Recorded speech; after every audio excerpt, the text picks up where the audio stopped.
So you're all very welcome to Educogym's live nutrition event with Martin Forde. And we apologize for the delay. We had some trouble connecting with Zoom, but we are here now.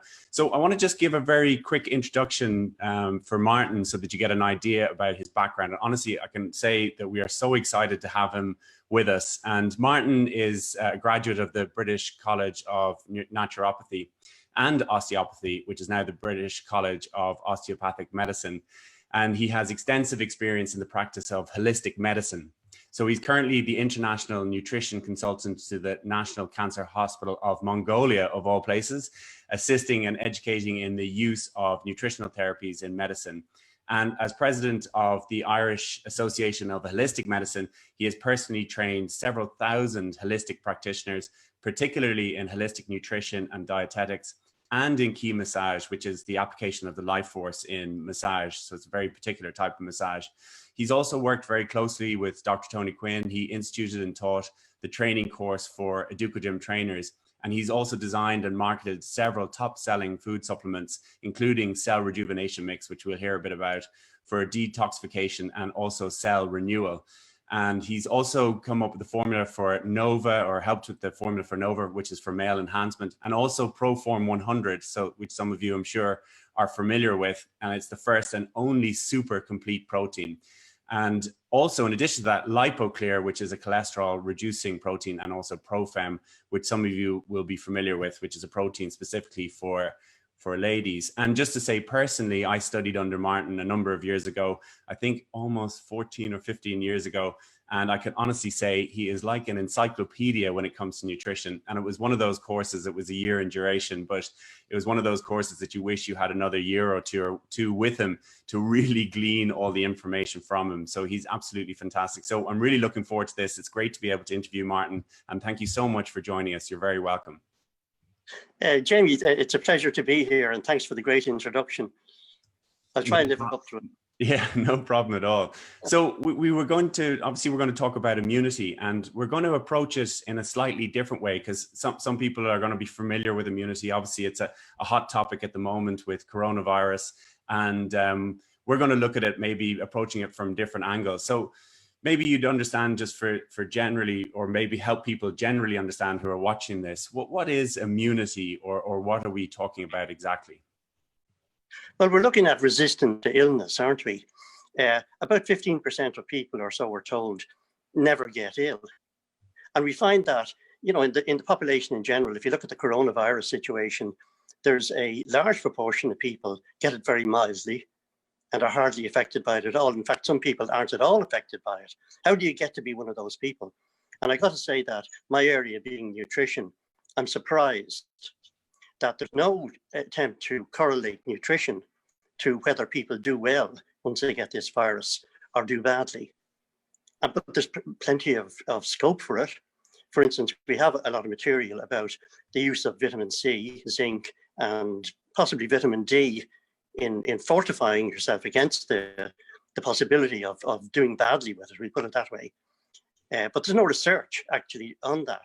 Now, we have a lot of material about how the doctors, including the doctors in Mongolia, have used vitamin C for patients who already have that condition. And it's an amazing advantage to people.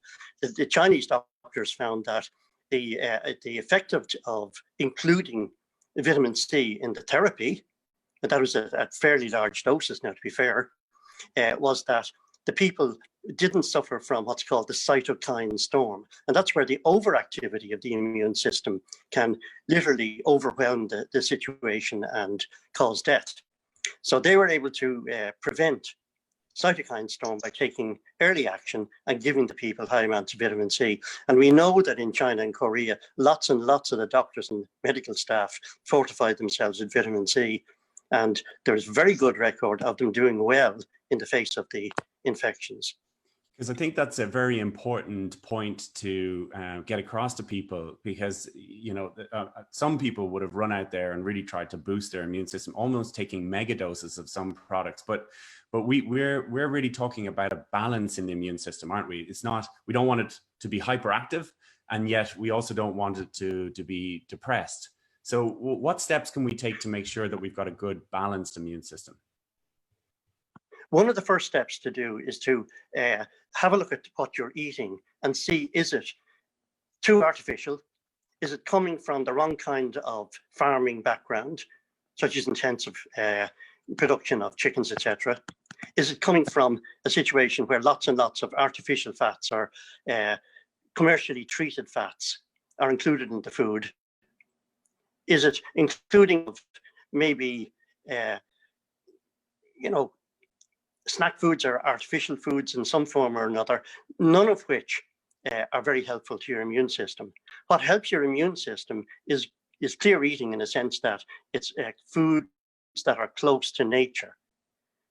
Before you'd even get into what kind of diet should I eat, foods that are close to nature would be the first thing to consider. Yeah. And then, so after that, you can add. Sorry to interrupt. Yeah, no, I was going to say, so foods that are close to nature, and then I suppose the source of those foods are so important, as we're going to find out, because to really get the immune system to function, you require certain nutrients. Isn't that right? That's right. Yeah, there are about 40 essential nutrients. That is nutrients you cannot live without. And any one of them in deficiency, or even in partial deficiency, constitutes a stress on your body, and any kind of stress, including that kind of stress, can damage your immune system. Not only that, but many of those nutrients are directly used in the immune system. And the nutrients aren't all just vitamins and minerals. They include amino acids, which are the building blocks of protein. Your immune system is made of amino acids plus some fats. So the amino acids and the fats, the vitamins and minerals are only there to help things along. It's actually made of amino acids. Now, if you can keep your usage, your availability of amino acids, i.e. in protein, you eat protein foods to get amino acids. If you can keep a good availability there, and if you can absorb the amino acids well, and then if you can use them properly in your system, in other words, you have to have a certain capacity to build up the amino acids and use them. And all the 40 nutrients combine to help that. Now, in conjunction with that, you would have to make sure that you weren't overwhelming yourself with stresses of a mental kind, of an inactivity kind, which is a stress also, and as I say, of a deficiency kind, which could be deficiency of one or more of those essential nutrients. And Jamie, you and I had a little discussion earlier today about those essential nutrients. And one of the fascinating aspects of it is each of them runs out at a different rate. You can put it that way. It might take years and years and years to become vitamin 12 deficient. Yeah.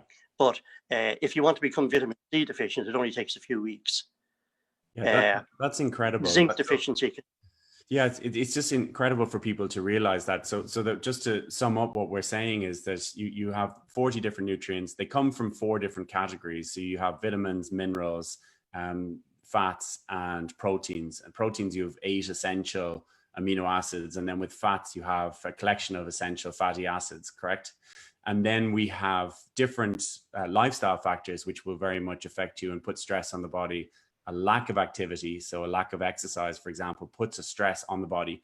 And then you also have mental stress.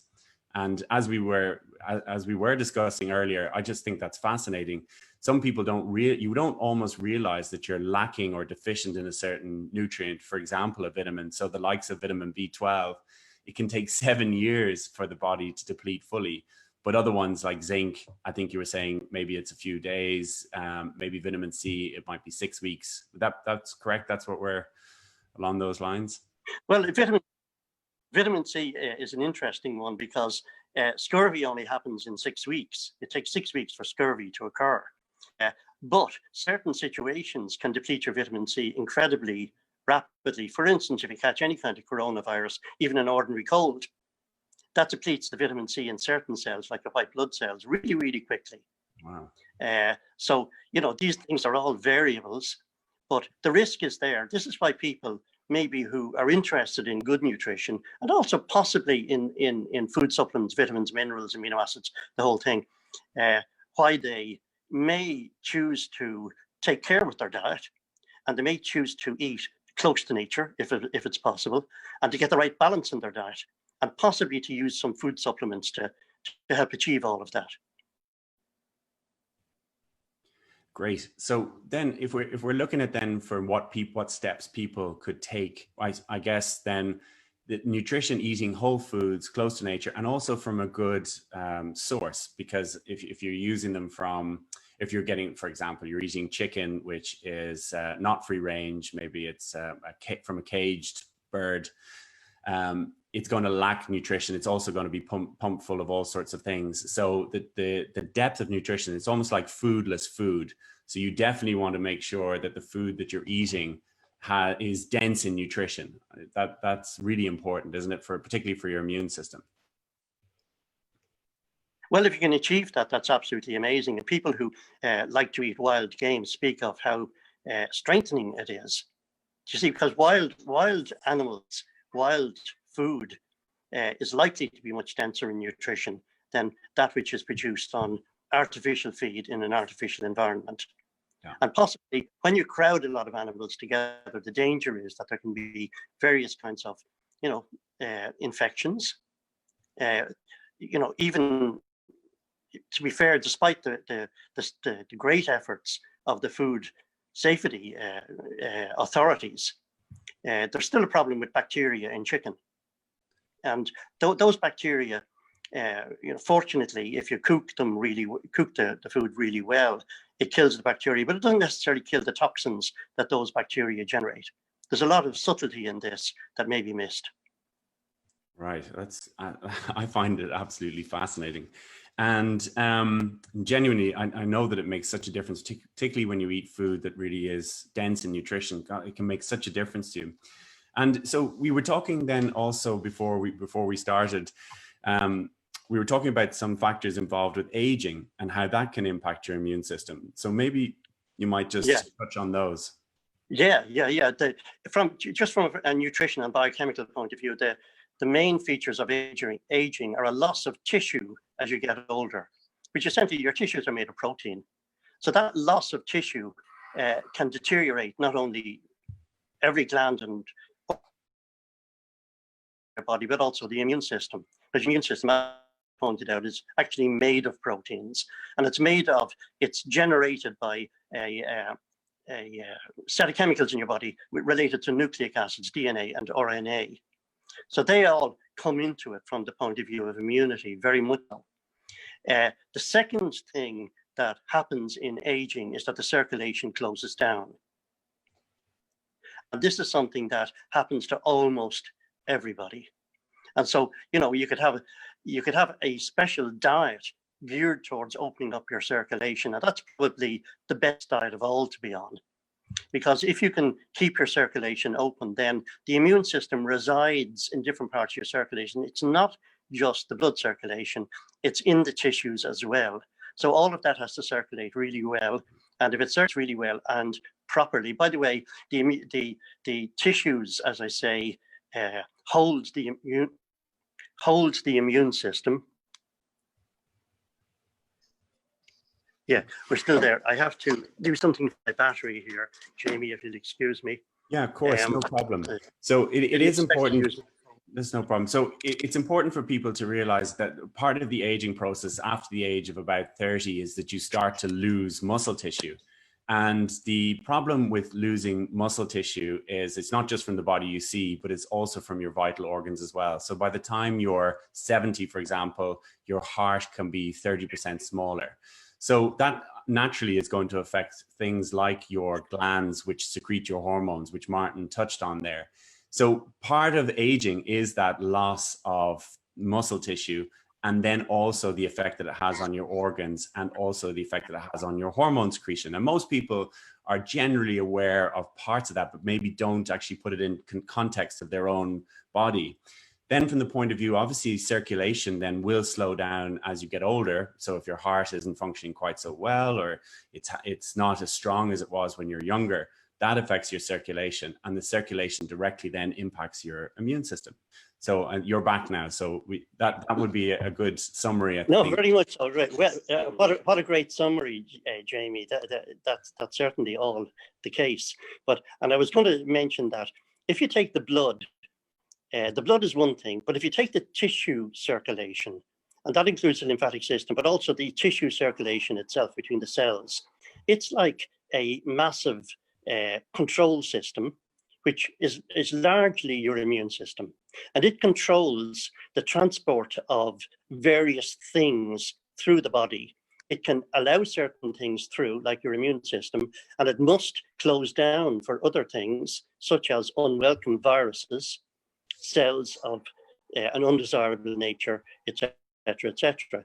So the health of the what they call the interstitium, the set of tissues that are in between the cells, is absolutely critical. Now, what happens as people get older is they can build up a sluggishness in those areas, deposition. They get collagen of the wrong kind building up, fibrosis. Yeah. They get a general slowing down and water retention. And in some cases, you can see, where it goes very bad for a person, you can see what's called an induration, or a hardening of the tissues, where they totally lose function. Now, you don't want any of that to happen.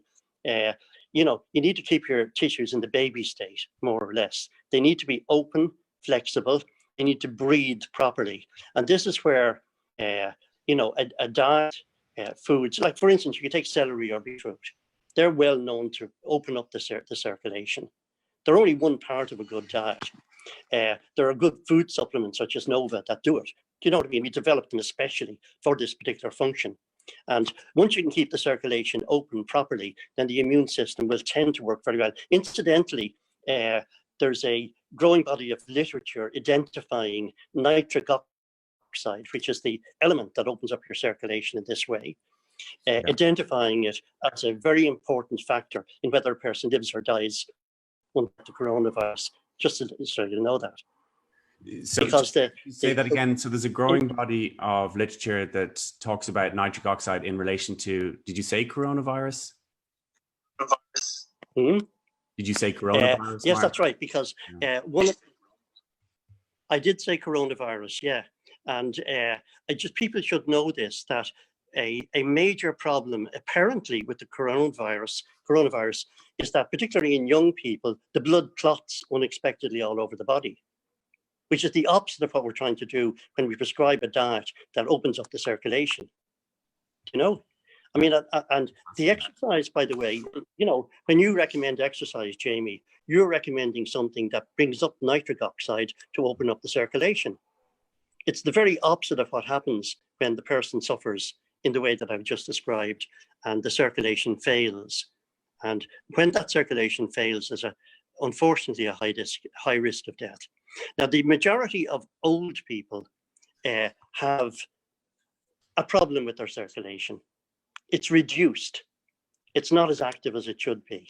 The blood circulation might be all right. Maybe they don't have heart disease, but the rest of their circulation may not be as open as it should be. Right. Okay. So that's interesting. If people realize that, then you'll realize, sorry, Jamie, I'm cutting across you, but if people were to realize that, then they might realize the importance of kind of eating a clear diet, a diet that tends to keep the circulation open. For instance, most people listening will probably understand that if you eat a cake, well, that could clog you up. But if you eat a salad, well, that might help your circulation. Now, it could be as simple as. Yeah, so you were mentioning, and it broke up a little bit, two of the to understand the different effects of the food. So two of the foods that you mentioned were celery and well, again, you can if you want to open your circulation, we know we can eat celery or beetroot, and that tends to open your circulation. Some people like to eat that every day. Yeah. But what I was pointing out is that it's in a simple way to understand it, Jamie, that if you eat cream cake, you might be able to reasonably suspect that would clog you up. Whereas if you eat a big salad full of all fresh vegetables and raw vegetables, you might, in your mind, that would increase your circulation. Actually, it does, because nearly all raw vegetables, including cos lettuce and spinach and that type of thing tend to reduce nitric oxide to open your circulation. That's right. And I know from taking Nova myself that when you take it, I take it in the evening before bed, and I take it first thing in the morning just to give that circulation a real boost. And I know that you can feel it, particularly if you take it before training, you notice that you get this extra pump when you train. And that, I mean, that nitric oxide research, that was, I think, the subject of Nobel Prize winning science a number of years ago. And that's when it really first started to gain recognition. Isn't that right? That's right. I didn't invent the concept that you can generate nitric oxide in the body by taking some of the nutrients in Nova. But we did select nutrients, and frankly, we went to some expense to put in a good level of a product called citrulline to make sure that this was very, very effective. And now there's not more to it than just stimulating nitric oxide. You would have to put in control factors as well to deal with the oxidizing tendency of nitric oxide and the tendency for the destruction of nitric oxide, and then also to possibly ensure that the actual gateway for its final use was properly open. But that's another day's discussion. So what we might touch on, Martin, which I think... But that's how you would design a supplement. Yeah, so what we might touch on then just briefly, because I think it's a very important area for people to understand, because we talked, first of all, we talked about the immune system becoming overactive. And then we talked about foods that clog your system. And then also we were looking at maybe foods that are very essential for helping to regulate the immune system. So I think a great topic to cover really are the essential fats.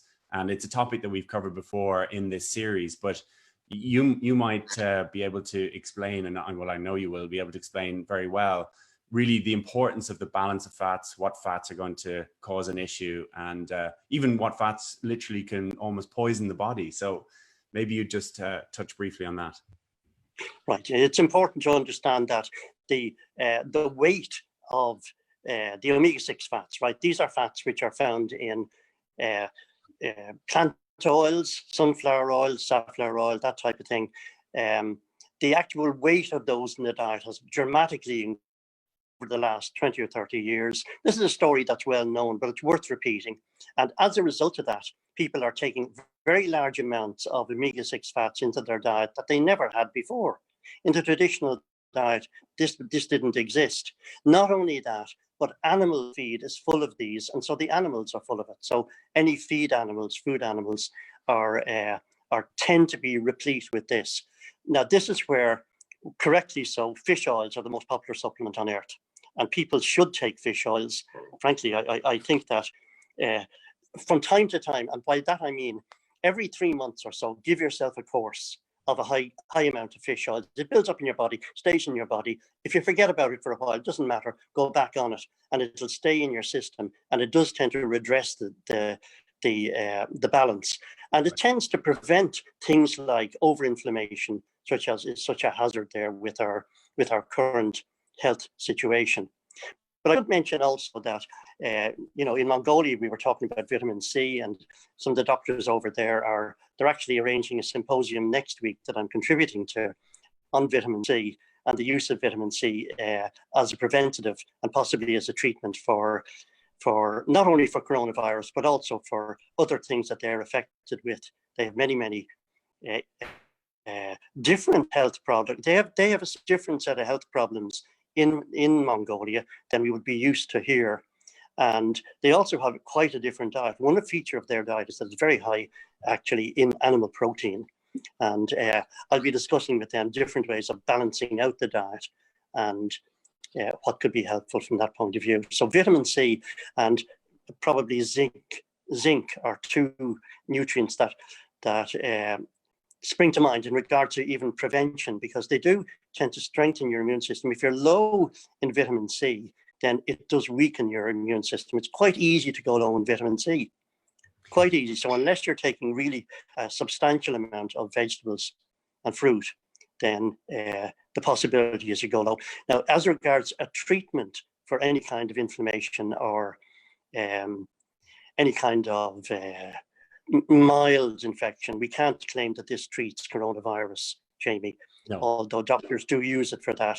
But for any kind of a mild infection, I know that the alkaline form of vitamin C, the non-acid form, very, very kind on the system. It isn't sharp the way that the acid vitamin C would be, and it can be very, very effective. You can take it in juice or whatever. Yeah, and the important thing to note about that one is that when you're saying acid versus alkaline, it's just with the acid forms, they really do irritate they can really irritate your tummy. So you can't take very much of it. Yeah. Particularly if you have a cold or something, you may find that the acid form can just set it off almost. Yeah.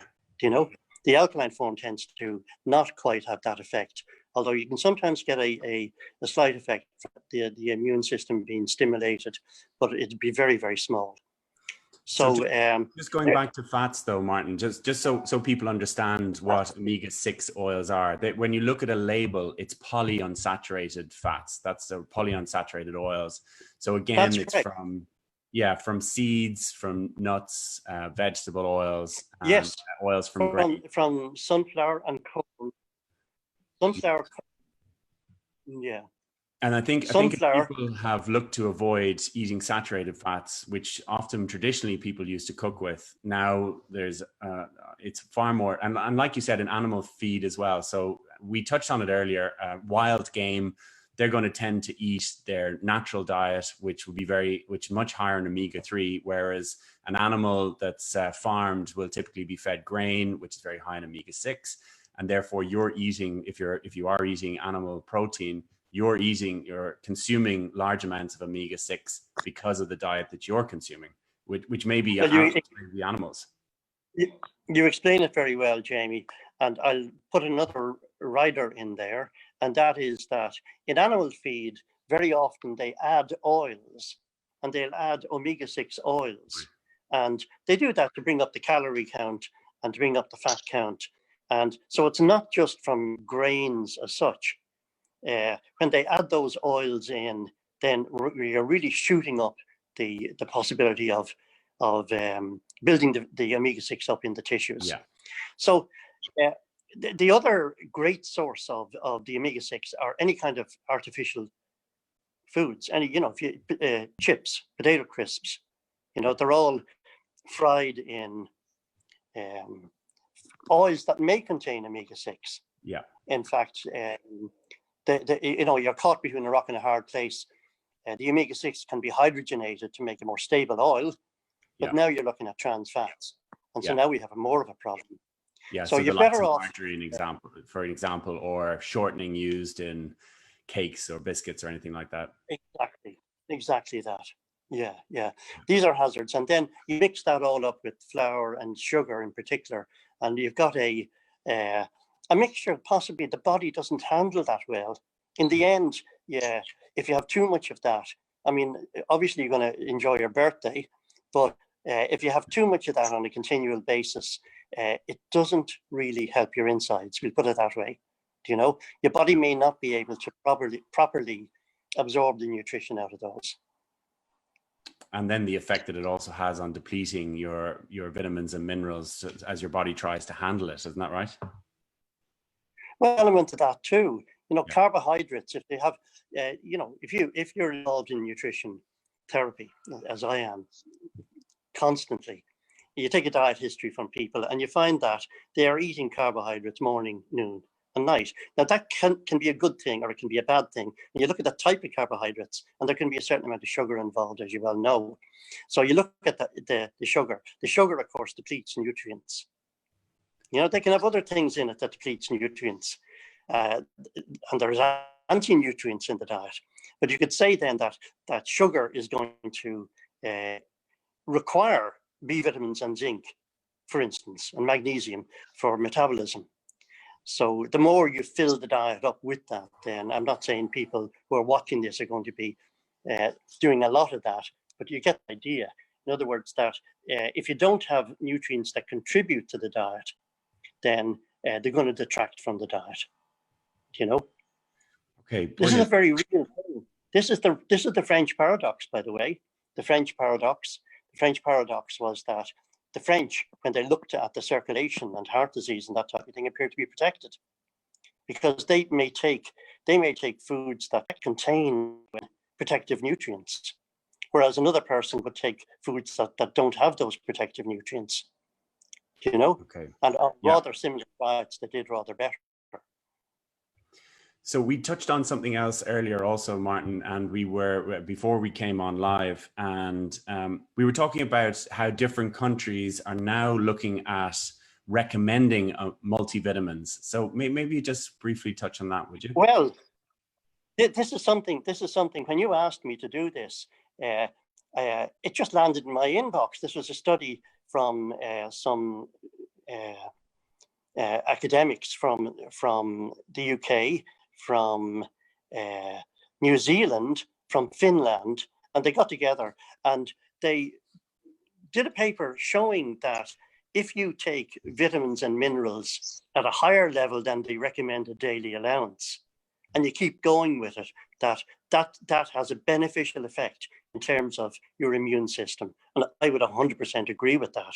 I've got to say, I think that's a way forward for people. And I do feel that when you consider the 40 essential nutrients, if you want to know what I would do, I would take the amino acids, and I'd also take the vitamins and minerals. And I try to keep a balance in all of that. Now, there's a little bit more to it, but there's an awful lot of insurance in taking the right kind of products for this. It's not the only thing that I do. I think there's a lot of principles of diet. For instance, your acid and alkaline balance, how much calcium you're able to absorb properly, whether you have enough protein and amino acids in your diet. These are all, and the right kind of fats. These are all the factors that I would recommend to people to watch for and to try to understand when they'd be thinking about nutrition. But a brilliant start can be to supplement your diet at the beginning. It can cover a lot of problems. In fact, even legally, the food supplements are there to supplement anything that might be a deficiency in the diet. Legally there, that's the purpose of them. Okay, brilliant. Yeah, so what we might, if people have any questions, we are keeping an eye on the feed, and if we don't get to touch on them now, we will be able to answer them later. And Martin very kindly has agreed to do a series of these nutritional events over the next 3 weeks. So we'll aim to do 4, Martin, if that's okay with you. I'm sort of difficult to say no now. And and then so what we might just touch on, so if we were saying, okay, well, what sort of maybe 5 things could people do to get a start and to really boost their immune system and to make sure that it's regulated? So we don't want it overactive, we don't want it underactive, we don't want it depressed. So what areas, maybe if we start with lifestyle factors, so what sort of things are we going to be aware of from a lifestyle point of view? Yeah, number 1, get the junk out. Okay. Get rid of foods that are over-processed, artificial. Watch out for them. Don't have them. Go back to home cooking. You may be stuck at home, so do your home cooking, right? And another simple bit of a recommendation, eat a large raw salad, certainly 3 times a week. I mean, a big one. Okay. Yeah, not a tiny one, a big one. And that makes a big difference to your circulation. Here's a third one. Start the day with fruit. You don't have to eat a lot of fruit. But Any if you fruit can get in particular? Citrus fruit, fruit's quite clearing, isn't it? And then if you're having citrus juice, you should have it and let it go through your system. What you have with citrus juice, you could have a supplement if you wanted. You could have amino acids. That works very well.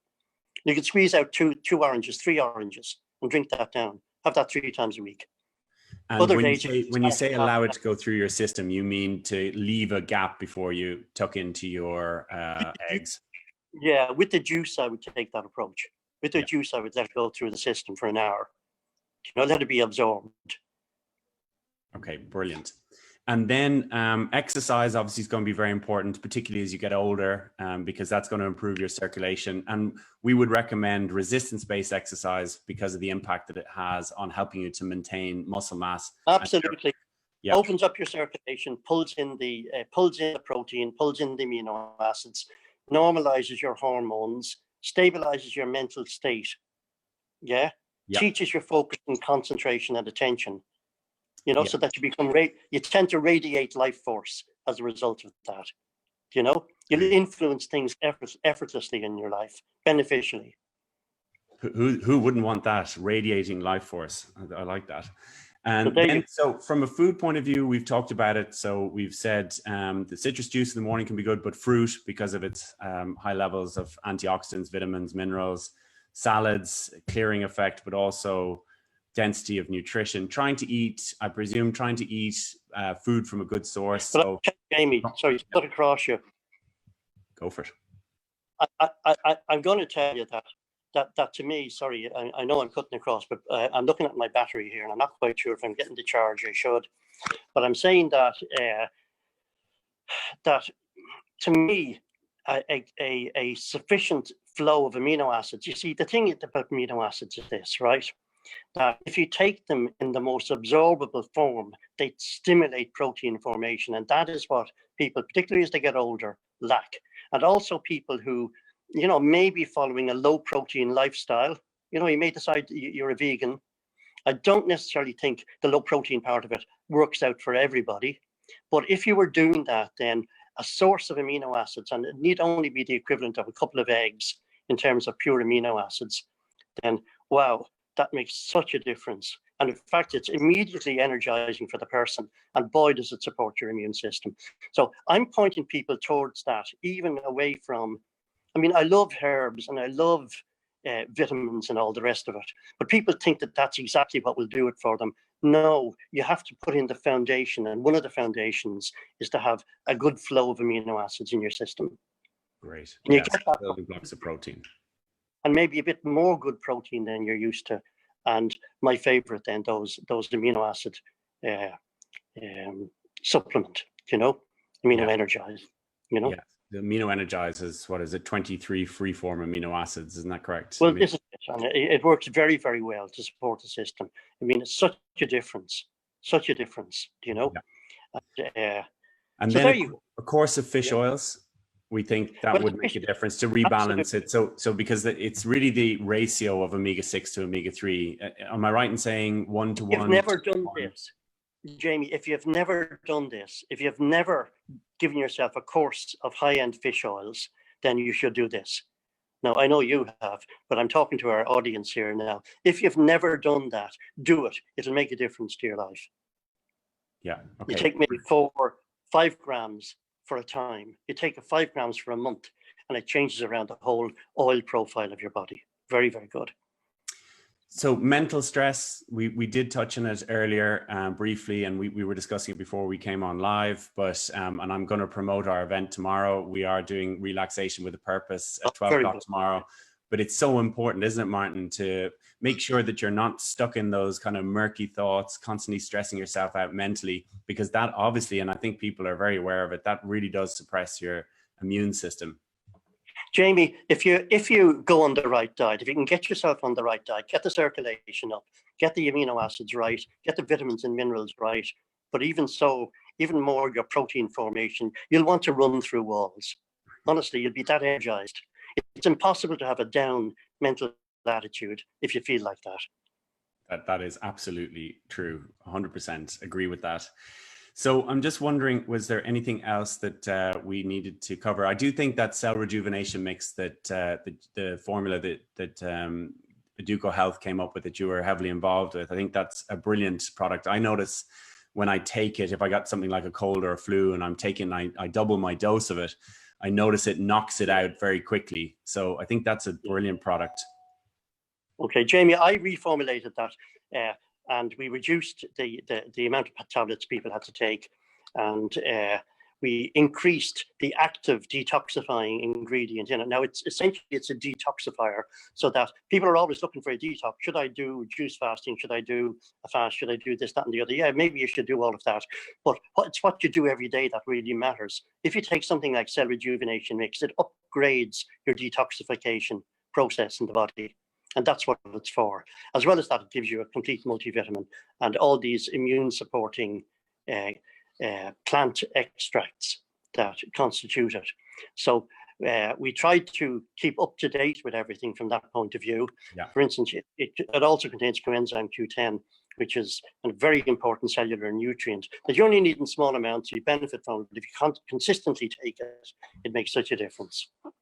Great. So it's Honestly, we covered so much, Martin. I really appreciate it. And what are we going to cover next week, do you think? What would be a topic that will really benefit people? Well, next week we could tackle I suppose, whether you're anabolic or catabolic. Oh, brilliant. Yeah. So whether you're losing protein. Now, you may not, dear audience, you may or may not know, but that's the most important question in your life right now, if you're interested in living more than a few more years, because it will set the tone of the rest of your life if you can answer it. I'll give you the answer next week. Don't worry. And we have a few questions that I've just seen on our feed. So Mark Young, he's just asking about the alkaline version of vitamin C. So if you're treating a cold, is it better taken without food or away from food? I imagine is what we mean. Away from food, take it in some kind of juice. You know, that's not too acid.